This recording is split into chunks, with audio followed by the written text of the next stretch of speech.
You have tuned in to another episode of the Double Edge Factor. I am your host, Rod Manuel, and peace and blessings unto you.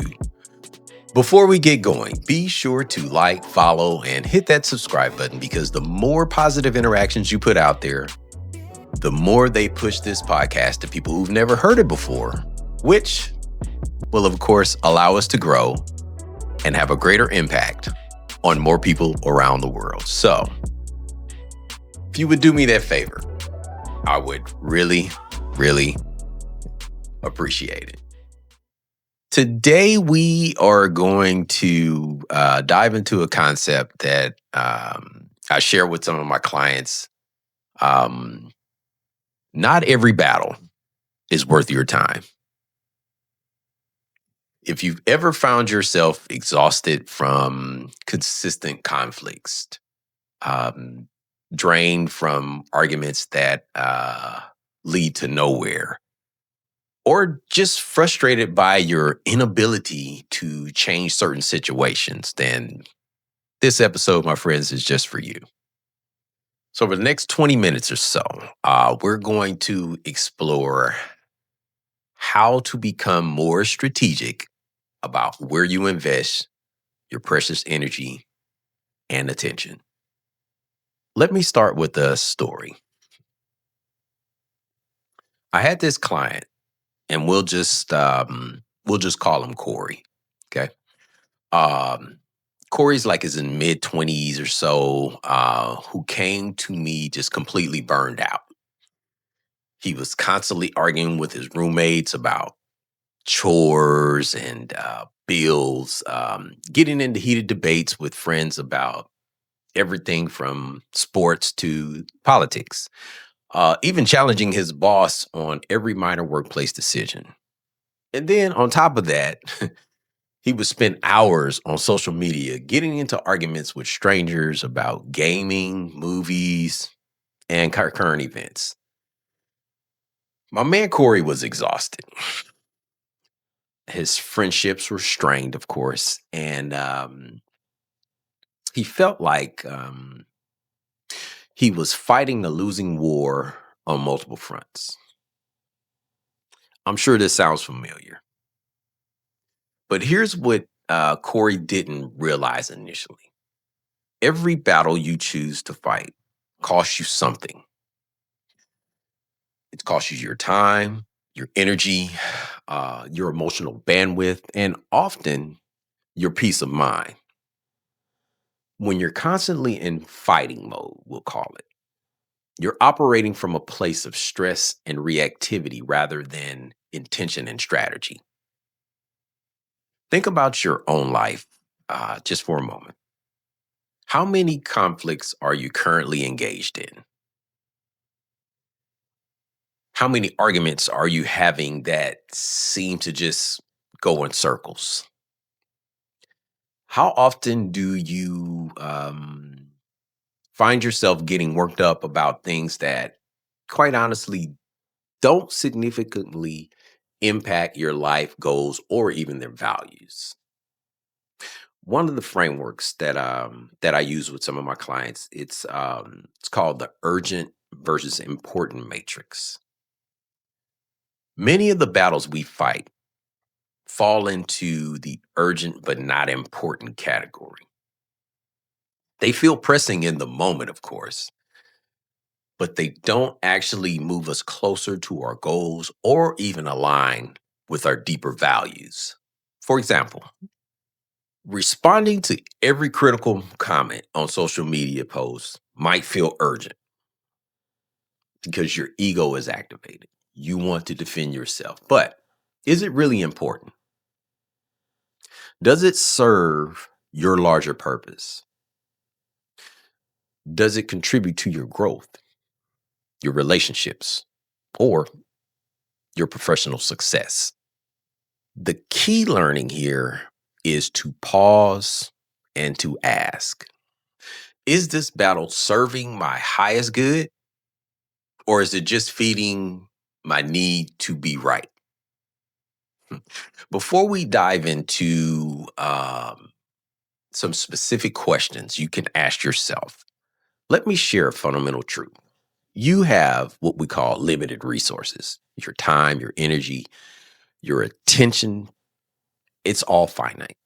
Every moment you spend fighting a battle that doesn't serve you in that moment, you're not investing in something that could truly transform your life. So, here are the critical questions I want you to start asking yourself before engaging in any conflict or challenge.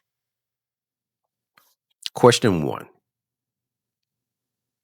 what is the real cost of this battle? This isn't just about the immediate time investment. Consider the emotional toll, impact on your relationships, the opportunity um, cost of what else you could be doing with this energy. I once spent months fighting a ticket that was clearly justified. Ticket wasn't but $50, but I spent hours doing research on laws, trying to appeal it and stressing about it. Right, the real cost wasn't the $50. It was the mental energy I could have invested growing my business or doing something else. Question two: what am I actually going to achieve here? Or what am I actually trying to achieve here? Get honest about your motivations. Are you fighting for a principle that truly matters to you, or are you fighting because your ego is bruised? Are you trying to create real change, or are you just trying to prove that you are right? Sometimes, sometimes we engage in battles not because we're about, it's we really care about the outcome. It's because we can't tolerate being wrong or being perceived as weak. Question three: do I have the power to actually influence the outcome? Now, this one is huge. How much control do you actually have in this situation? Can you realistically change the other person's mind? Can you alter the circumstances? Or are you fighting against immovable forces? There's wisdom in the serenity prayer. Focus on what you can change, accept what you cannot, and develop the wisdom to know the difference. Number four: is this battle aligned with my values and long term goals? Every conflict should pass the alignment test. Does engaging in this fight move you closer to the person you want to become? Does it support your core values? Does it contribute to your long term vision for your life?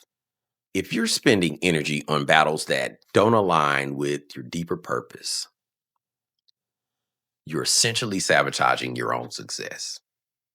Number five: what would happen, and I know this is hard, what would happen if I simply walked away? This might be the most powerful question of all. Often we assume that not fighting means losing or giving up. But what if walking away is actually the most powerful choice? What if declining to engage in it is a sign of strength rather than weakness? Sometimes the most strategic move is to redirect your energy towards something more productive. And we will be right back.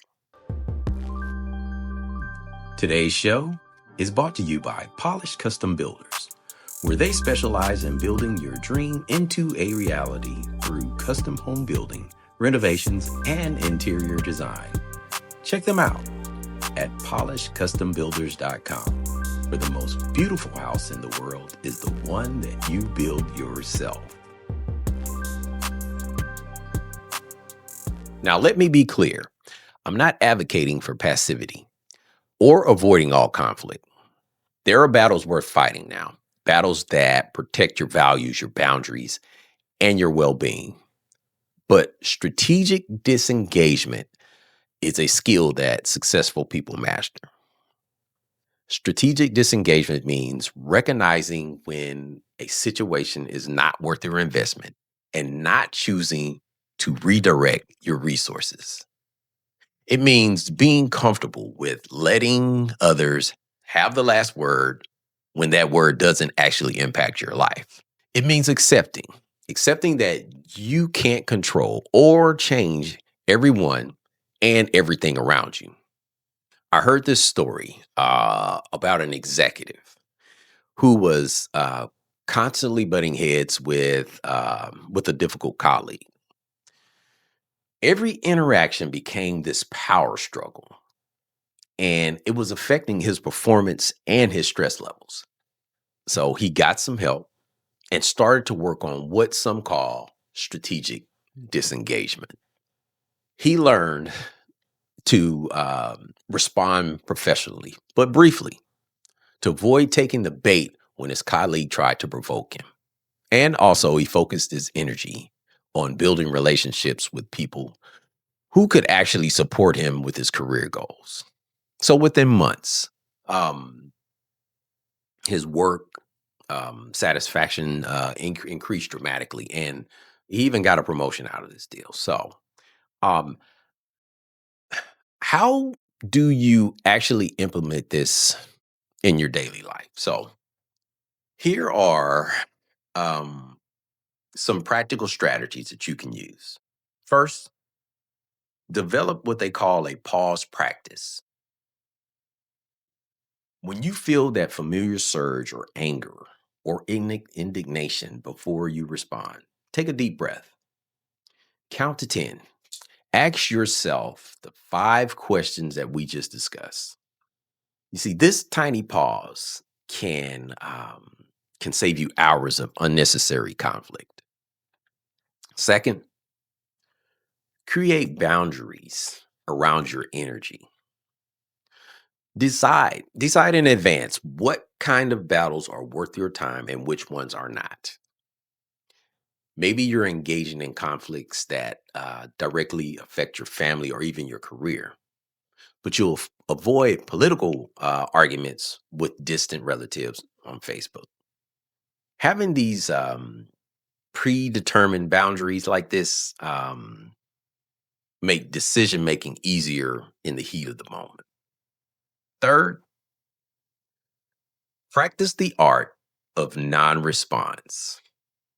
Not every interaction requires a reaction. Not every criticism needs a rebuttal. Not every invitation to argue needs to be accepted. Sometimes, the most powerful response is no response at all. You see, when you start being more strategic about your battles, something great happens. You have more energy. You have more energy for the things that actually matter to you. Your relationships, they improve because you're not constantly in conflict mode. Your stress levels will definitely decrease and your focus starts to sharpen. You become more effective in all areas of your life. I've seen clients transform their careers, their relationships, and their overall sense of well being by simply becoming more intentional about where they invest their energy. Instead of being reactive, they become proactive. Instead of being scattered across multiple conflicts, they find themselves more focused on their priorities. There's a tremendous freedom in realizing that you don't have to fight every battle. You don't have to correct every wrong. You don't have to win every argument. You don't have to prove yourself to everyone who challenges you. This freedom allows you to channel your energy where your goals, your growth, and your genuine priorities. It allows you to show up as your best self in the relationships and the situations that truly matter. Remember, choosing not to fight doesn't make you weak. I'm going to say that again. Choosing not to fight doesn't make you weak. It actually makes you wise. It doesn't make you passive. It makes you strategic. It doesn't mean that you don't care. It just means that you care enough about your time and your energy to invest it wisely. So, As we wrap up today, I want to leave you with some concrete action steps. Okay. First, for the next week or so, before you engage in any conflict or argument, pause and ask yourself, remember the 5 questions that we discussed. Notice how often the honest answers would suggest walking away. Secondly, identify one ongoing battle in your life that isn't serving you and consciously choose to just disengage from it. See what happens when you direct that energy towards something more positive and something that is more productive. Third, start paying attention to your energy levels. Notice how you feel after engaging in different types of conflicts. Which ones energize you because they align with your values. And then the ones that drain you, of course, because they're ultimately just meaningless. Life is too short. Life is too short and precious to spend it fighting battles that don't really matter. Your time, your energy, and your peace of mind are a valuable resource. Invest it wisely. Not every hill is worth dying on. Not every wrong needs to be righted by you. Not every argument needs to be won. Choose your battles carefully. Fight the ones that truly matter and walk away from the rest with confidence and grace. Until next time, you have the power to choose where you invest your precious energy. So I say, choose wisely. This is Rob Manuel with the Double Edge Factor. And if this resonated with you, I'd love to hear about it. How are you going to implement strategic battle selection in your own life? And if you found this episode or even a few words value added, share this episode with just one person. The only way we grow this podcast is when you guys share it. The more you share, the greater impact we can have on more listeners around the world. So hit that subscribe button to never miss another episode. Or you can find the Double Edge Factor on linktree.com, where you will have access to all of our social media outlets as well as our email list. And as I always say, be intentional with your words, be intentional with your thoughts, and be intentional with your actions. And always find a way to be a blessing to someone else today.